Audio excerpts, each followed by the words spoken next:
एक ब्राह्मण रहते, कर्मकांडी ब्राह्मण, काशी की बात। सब कुछ भगवान की कृपा से भोजन भजन चल रहा, एक ही कमी, संतान नहीं। क्या किया जाए?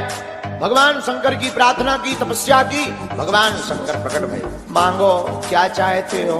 ब्राह्मण देवता मुस्कुराकर बोले, सरकार और तो सब आपकी कृपा है, संतान नहीं है, बेटा चाहिए बेटा। शंकर जी बोले, पुत्र चाहते हो, कुपुत्र चाहते हो या सुपुत्र? तो ब्राह्मण हंस करके बोले, अंतर बताओ। बोले, कुपुत्र बहुत दिनों तक जीवित रहेगा लेकिन दुख देगा, सुपुत्र मांगोगे तो कम जीवित रहेगा लेकिन सुख देगा। ब्राह्मण ने मन में विचार किया, कुछ दिन ही सही सुख से बीतना चाहिए, महाराज हमें सुपुत्र चाहिए। भगवान शंकर ने कहा, तथास्तु, जाओ तुम्हारे घर पर बेटा होगा, पर सुनो केवल 5 साल जीवित रहेगा। ब्राह्मण ने सोचा जो होगा देखा जाएगा। भगवान शंकर का आशीर्वाद पाया और भगवान की कृपा से इनके घर पर बेटा हो गया। तो दुख भी है और सुख भी। सुख इस बात का कोई संतान नहीं बेटा हो गया, दुख इस बात का कि 5 साल तक ही है, फिर मर जाएगा। इसी टेंशन में धीरे धीरे कब 4 साल बीत गए पता नहीं चला। जब 1 साल आयु के बचे शेष, तो कोई कार्य करे विशेष, ऐसा मन में विचार करके आचार्य ब्राह्मण संतों के पास गए। क्यों? हर समस्या का समाधान संतों के पास होता है। संतों के पास गए, महाराज बेटा है, दिया हुआ वरदानी है, लेकिन एक ही दिक्कत है, 5 साल की आयु है और 4 साल हो गए, 1 साल बचे हैं, कोई उपाय बताओ जिससे आयु बढ़ जाए। महात्माओं ने कहा, भाई एक ही उपाय, कोई सिद्धिप्रद महात्मा अगर आशीर्वाद दे दे तो आयु बढ़ सकती। महाराज वो कहाँ मिलेंगे? अब वो ढूंढने से तो मिलते नहीं, वो तो पता नहीं किस भेष में रहेंगे, महात्माओं की पहचान थोड़ी है। तो संतों ने कहा, एक काम करो, जो मिले उसी को प्रणाम कराओ। फिर क्या? बालक, छोटा सा 4 साल का बालक, सिखा है, मस्तक पर तिलक लगाए, धोती पहने, बड़ा प्यारा सा बालक, चंद्रकला की भांति बड़ा बड़ा हुआ। 4 साल व्यतीत हो गए, 1 साल जैसे ही बचे तो दिन पे दिन ब्राह्मण के ऊपर कष्ट बीतने लगा, चिंता बढ़ने लगी। और ब्राह्मण देवता ने हाथ पकड़ा और तीर्थाटन के लिए ले आए बाहर, तीर्थों में घूमने लगे। अब जो महात्मा देखे सोई बालक दंडवत लेट जाए, प्रणाम करे, छोटा सा बालक दंडवत प्रणाम करवे, सोई महात्मा आशीर्वाद दे दे, जय हो। इतना प्रणाम किया, साल बीत गई, प्रणाम करते करते आयु के 4 दिन शेष बचे। अब तो बालक का पिता और चिंता में, कि 4 दिन का मेहमान है बालक, बार बार लाड़ दुलार करें। गंगा जी के किनारे झोपड़ी बना कर रहते, अब कोई दिखे सो प्रणाम करो, प्रणाम। 4 दिन की जगह 3 दिन बचे। जब 3 दिन शेष बचे तो सप्त ऋषि वहां से निकले। किस्मत की बात, सप्त ऋषि जैसे ही निकले तो तुरंत वह बालक जाकर के सप्त ऋषियों के सामने दंडवत प्रणाम करके लेट गया। नन्हे से बालक का यह स्वभाव देखकर मुनियों ने कह दिया, जाओ चिरंजीवी हो, चिरंजीवी हो। जहां इतना कहा सोई उस बालक का पिता ब्राह्मण रोने लगा, फबक फबक कर। क्या बात, क्यों रो रहे हो? कुछ गड़बड़ है? बालक की तबीयत ठीक है? महाराज हम तो ठीक है, बालक भी स्वस्थ है। आपने वचन दे दिया कि जाओ चिरंजीवी हो, पर ये बालक ज्यादा दिन का मेहमान नहीं है, 3 दिन का मेहमान। हमें कैसे पता? महाराज वरदानी है, देवता ने वरदान दिया था, हमें पता है। सप्त ऋषि बोले, महाराज अब तो फंस गए। एक दूसरे का मुंह देख के बोले, अपन ने कह दिया चिरंजीवी हो, चिरंजीवी हो, 3 दिन में ये दबक जाएंगे, अपना वरदान विफल हो जाएगा। धीरे से ब्राह्मण बोला, महाराज हमें बालक की कम टेंशन है, तुम्हारे वचनों की ज्यादा है। अगर तुम्हारे वचन फेल हो गए तो कौन तुम पर भरोसा करेगा, सब गड़बड़ा जाएगा। महात्मा बोले, एक काम करो, अब वचन विफल नहीं होने देंगे, अपना बालक हमें दे। ब्राह्मण ने बालक दे दिया। बालक लेकर के वह सप्त ऋषि चले, ब्रह्मा जी के पास गए। सप्त ऋषि बालकों को छिपा लिया। सप्त ऋषियों ने पहले ब्रह्मा जी को प्रणाम किया, सप्त ऋषियों ने सीताराम कहा, आशीर्वाद दिया और बालक का तुरंत हाथ पकड़ करके आगे कर दिया। और जैसे ही बालक ने प्रणाम किया तो ब्रह्मा जी भी बोले उठे, बड़ा प्यारा बालक है, चिरंजीव हो जा। जैसे ही ब्रह्मा जी ने कहा चिरंजीवी हो, चिरंजीवी हो, सप्त ऋषि ठहाका लगा के बोले जय हो।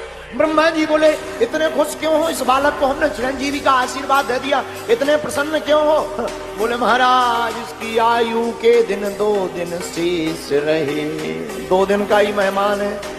हम भी आशीर्वाद दे गए थे चिरंजीवी हो, हम फंस गए, हम तुम्हारे पास ले आए, अब तुमने भी कह दिया चिरंजीवी। अब तुम्हारी बात अगर मिथ्या होगी तो हमारी भी हो जाएगी, लोग हमसे पूछेंगे तो हम बता देंगे ब्रह्मा जी फेल हो गए, तो हम कहाँ गए? ब्रह्मा जी बोले, ये तो हम पे आफत पड़ गई। अब सप्तऋषि बोले आप अपनी बलाएं निकालो, कोई उपाय निकालो। क्या उपाय है? ब्रह्मा जी बोले अब इस बालक को बचाने का एक ही उपाय है। क्या? भगवान शंकर वही इसके भाग्य के लिखे को मिटा सकते हैं। सप्तऋषि बोले अब चलो। शिवलोक गए, ब्रह्मा जी को देखकर शंकर जी खुश हो गए।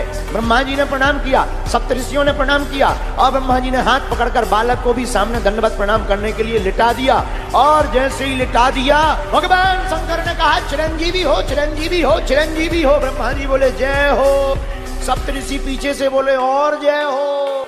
शंकर जी बोले मामला क्या है? तो ब्रह्मा जी बोले महाराज जिस बालक को आपने अभी आशीर्वाद दिया चिरंजीवी हो, आयु का एक दिन शेष है। शंकर जी बोले किसका बालक? शंकर जी ने गौर से देखा, अरे ये तो हमारे ही वरदान का दिया हुआ है। सप्तऋषि बोले फिर तो और मुबारकबाद, आपका बेटा है, आपका ही आशीर्वाद है, फिर तो पकड़ो, अमानत संभालो, छोड़ दो। यानी छोड़ दिया। सप्तऋषि ब्रह्मा जी चले गए। भगवान शंकर ने उपदेश देकर के बालक को उपाय बताया, बिल्वपत्र चढ़ाओ, मंत्र का जाप करो। अब वो बालक एक दिन आयु के शेष, बिल्वपत्र उठावे, शिवलिंग पर चढ़ा। दिन बीत गया, शाम का समय हुआ और काल रूपी यमराज फंदा लेकर के आ गया। गले में फांसी का फंदा डाला, बालक फड़फड़ाने लगा, पर बिल्वपत्र चढ़ाना नहीं छोड़ा।